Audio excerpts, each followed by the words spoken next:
Nos portables sont devenus indispensables. Nos applis gèrent nos rendez-vous, notre santé, notre vie sentimentale. Mais si une appli pouvait vous dire combien de temps il vous reste à vivre, voudriez-vous savoir? Bonsoir à tous, il est 20h, vous êtes maintenant plongés dans le noir. Même pas peur, c'est un mini-podcast où je vous offre mon point de vue sur un film d'horreur en à peu près 3 minutes. Est-ce qu'il faut voir le film, foncer ou passer son chemin? Vous le découvrirez rapidement.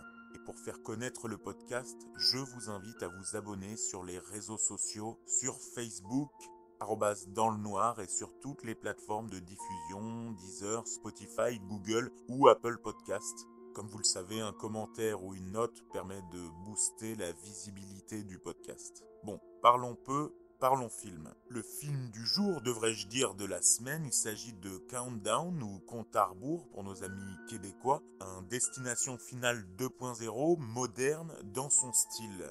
Le film est sorti ce mercredi, il a été accueilli très timidement mais pas négativement par la critique et qui n'a pas fait beaucoup de bruit. Tout comme son réalisateur Justin Deck qui est plus connu pour avoir participé à la création de films plutôt que pour sa passion pour l'horreur.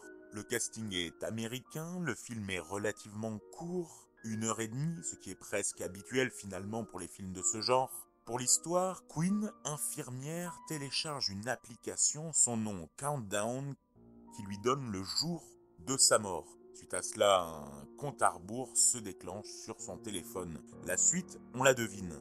Alors moi, ça m'a tout de suite fait penser à nos années collège. Il y avait un site qui, d'ailleurs, je l'ai vu pour mes recherches, existe encore, toujours. Il s'agit de jourdemamort.com. Bon, vous l'aurez compris, le concept est le même. Je vous invite à pas trop y aller, surtout pour les superstitieux. Ce qu'on retient de ce film, un concept, une histoire originale, parce qu'il se rapproche de notre monde moderne. Et je suis sûr que s'il y avait une application qui existait comme celle-ci, beaucoup de gens la téléchargeraient. Un jeu d'acteurs sympathique, porté par une actrice principale intelligente, ce qui change des films d'horreur en général. Très peu de jumpscares, mais néanmoins efficaces, qui fonctionnent bien, qui sont bien placés. Il reste quand même un peu cliché et flou, surtout dans la construction de l'histoire, mais ça vous le verrez vous-même.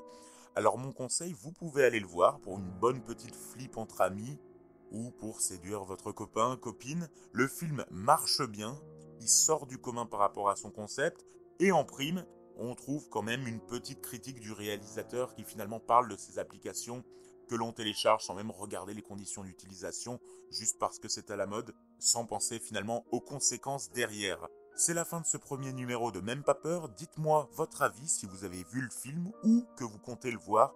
Et bien sûr, n'hésitez pas à commenter sur la page Facebook de l'émission @dans le noir podcast et de vous abonner si vous ne l'avez pas encore fait. D'ici là, bonne nuit à tous.